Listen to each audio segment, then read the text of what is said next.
ये क्या कर रही हो तुम? कब आई? सूरज भी आए हैं?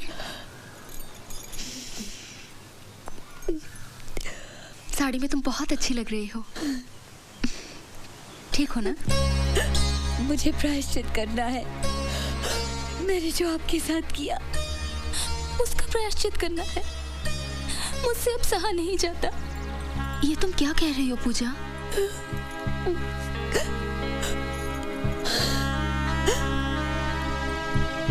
आपने मुझे श्राप क्यों नहीं दिया, बद्दुआ क्यों नहीं दी? अपने दिल पे आपके आंसुओं का भार लेकर मैं नहीं जी पाऊंगी। तुमने ऐसा कुछ नहीं किया पूजा जिससे तुम्हारे दिल पर कोई भार हो। जोड़ियां तो भगवान के यहाँ बनती है। नहीं सुप्रिया जी, आपकी इस हालत की जिम्मेदार मैं हूँ, सिर्फ मैं। अपनी जिद पूरी करने के लिए मैं खुद अपनी परछाई से लड़ रही थी। ये अब मुझे पता चला है। कुछ भी न जानते हुए अब जब सूरज से मुझे एक पत्नी के तौर पे जाने लगे हैं, मुझे उनका प्यार मिलने लगा है, तो अब ऐसा लगता है कि मेरा उस प्यार पे कोई हक ही नहीं है, क्योंकि मैंने उसे जीना है। ऐसा महसूस होने लगा है कि मैंने कोई चोरी की है, कोई गुनाह किया है। अरे पगली, सूरज का प्यार मिल रहा है, तुझे तो खुश होना चाहिए। जिंदगी भर सुखी रहे, मेरी भगवान से यही प्रार्थना है, और रहेगी आखिरी सांस तक।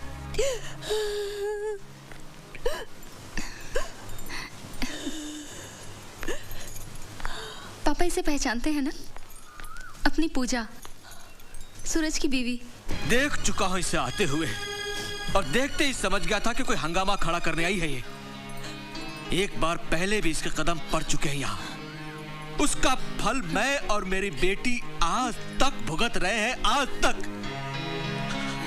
अरे इतना सब कर लेने के बाद भी तेरा मन नहीं भरा जो आज फिर यहाँ पर? पापा, ये क्या कह रहे हैं आप? पता है आप किससे बात कर रहे हैं? पता है, लेकिन क्या करूं? आग लगी है यहाँ, आग।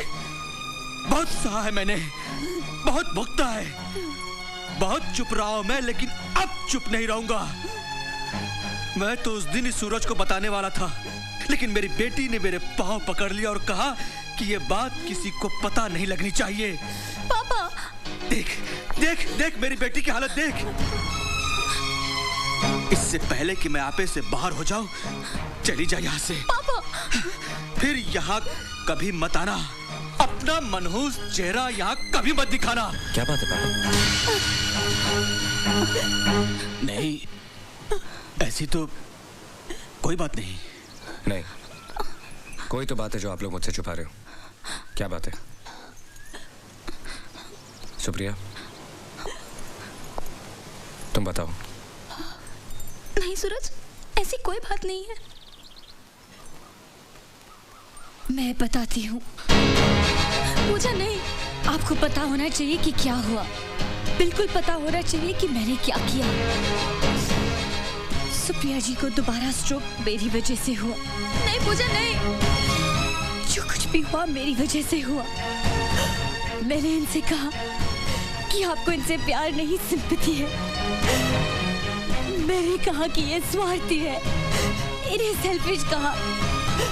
इन्हें कहा कि ये अपने स्वार्थ के लिए आपकी जिंदगी बर्बाद कर रही है। मैंने इन्हें अपाहिज कहा, अपंग कहा, और कहा कि वो कभी आपको हैप्पी फैमिली मैरिड लाइफ नहीं दे सकती, और बच्चा भी।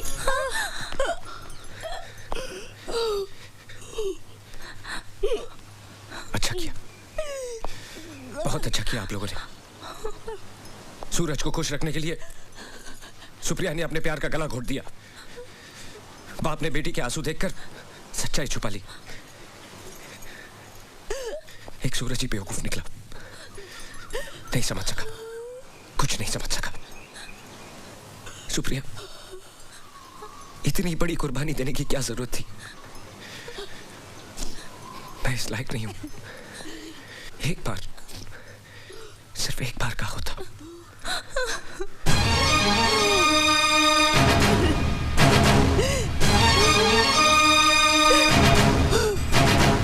बंद करिए अपना रोना। आज के बाद अपनी शक्ल भी मत दिखाना मुझे। तेरे आंसुओं में भी जहर है। सारी जिंदगी तू रोएगी, तब भी तुझे माफी नहीं मिल सकती। देखना, एक दिन तेरा ज़मीर ही तेरी गलती की सजा देगा तुझे। अपनी शक्ल भी मत दिखाना। तेरे आंसुओं में भी जहर, तेरे आंसुओं में भी जहर।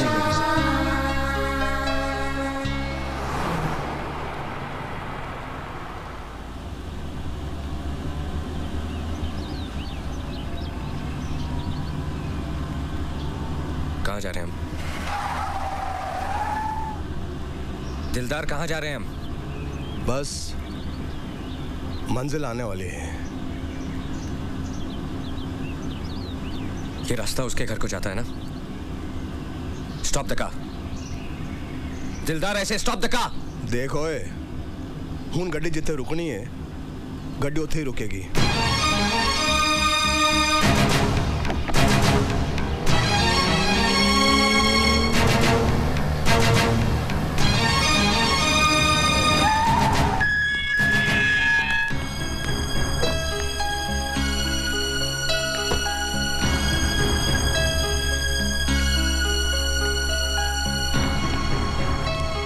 कल दिलदार का फोन आया था कि तुम वापस आ गए हो, लेकिन यकीन नहीं था कि तुम यहाँ आओगे। मैं बहुत खुश हूँ। आओ। दिलदार, गाड़ी निकालो। मुझे यहाँ किसी से नहीं मिलना। गाड़ी निकालो प्लीज। अगर गुस्सा ही निकालना है तो मुझ पर निकालो। गुनाह मैंने और मेरी बेटी ने किया है। आओ। हाथ छोड़िए। सूरज, कुछ चाहिए नहीं। जब यहां तक आ ही गए हो तो एक बार भीतर आ जाओ प्लीज। सूरज, आओ सूरज।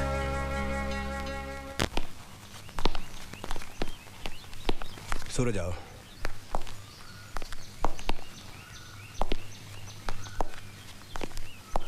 बैठो।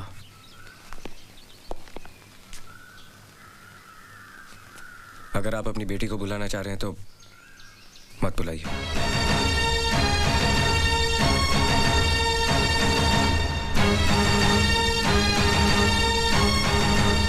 अब वो मेरे और तुम्हारे बुलाने से नहीं आएगी।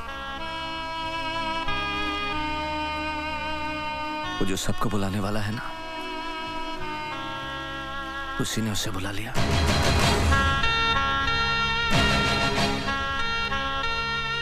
चार साल पहले दीपावली की रात हम सबको अकेला छोड़कर चली गई,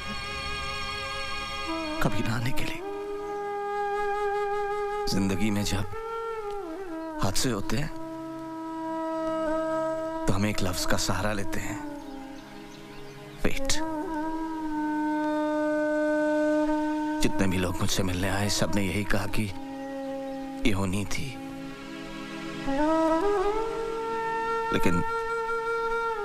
लेकिन ये होनी नहीं थी। उसे एहसास हो गया था कि उसने गुनाह किया है और उस गुनाह की सजा उसने खुद अपने आप को दी। पूरा एक दिन और एक रात उसका ठंडा जिस्म अपनी गोद में लिए मैं इंतजार करता रहा, ये सोचकर कि तुम आओगे। यूं ही तुम नहीं आओगे, ये अच्छी तरह जानते हुए भी।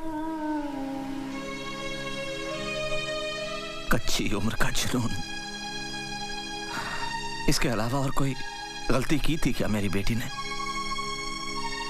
नहीं, मैं उसे जस्टिफाई नहीं कर रहा हूं, लेकिन तुम्हें ये सब पता होना चाहिए। उस दिन तुम्हारे जाने के बाद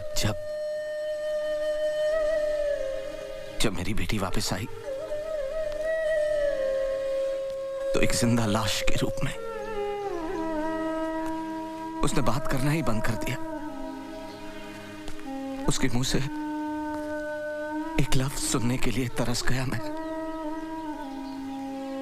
फिर अपने कमरे से बाहर भी नहीं निकली, एक बार भी रोई नहीं। आंखें जैसे दूर कहीं देखती रहती।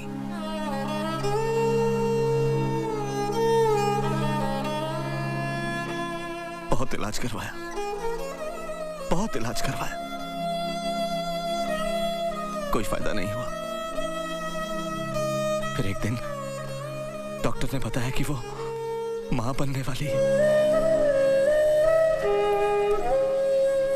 लेकिन इस बात से भी उसकी हंसी वापस नहीं लौटी, जैसे जन्म मरण से बहुत दूर जा चुकी हो वो। और उसी हाल में उसने एक बच्ची को जन्म दिया। डिलीवरी के बाद भी उसकी हालत वैसी ही थी। फिर एक दिन उसमें मुझे बहुत फर्क नजर आया। मुझे ऐसा लगा जैसे लाश में जान वापस लौट आई। उसने मुझे डैडी कह के पुकारा, मेरे सीने से लिपट कर तुम्हारे बारे में पूछा और फूट फूट कर रोने लगी। डैडी, अगर किसी दिन वो यहाँ हमारी बेटी से मिलने आए तो उनसे कह देना कि हमारे आंसू जहर नहीं है, और उनसे ये भी कहिएगा कि वो हमें माफ कर दे। वो हमें माफ कर देगी ना? क्यों नहीं करेंगे बेटा, मैं उसे समझाऊंगा। अब तुम सो जाओ, सो जाओ बेटा, सो जाओ।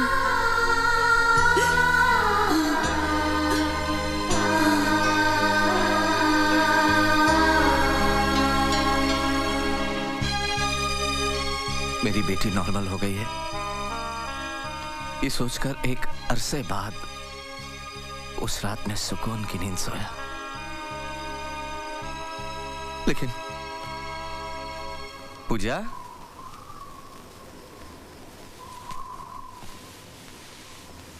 पूजा बेटे, पूजा,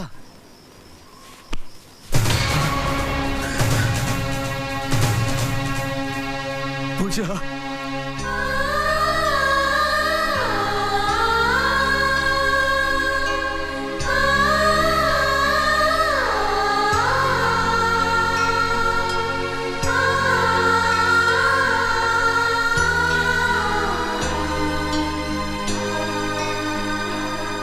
अगर मौत ही पर गुनाह की आखिरी सजा है तो कम से कम अब तो मेरी बेटी को माफ कर ही सकते हो ना सूरज।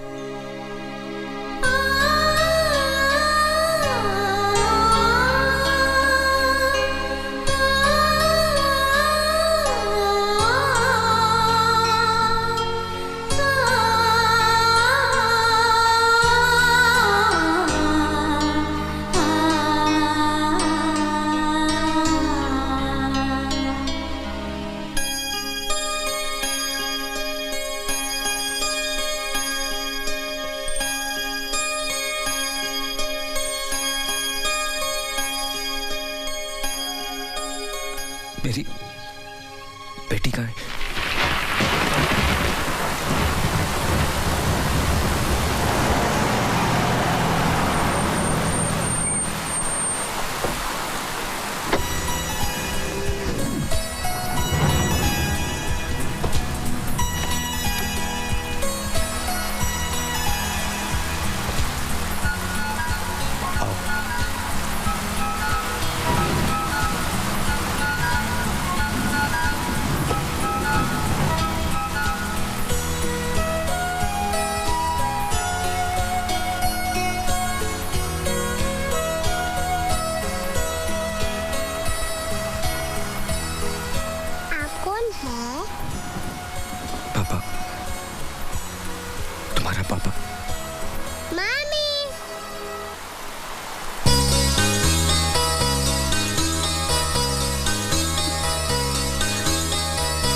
पूजा कहकर ही पुकारती हूँ। जब से मुझे ये प्यार करने के लिए मिली, अपने आप ठीक होती चली गई। ना मैंने दवाई ली, ना एक्सरसाइज की, अपने आप ठीक हो गई। शायद इसीलिए कि ये मुझे माँ कहकर पुकारे। और जरूर उसने ऊपर जाकर मेरी जिंदगी के लिए खूब लड़ाई की होगी।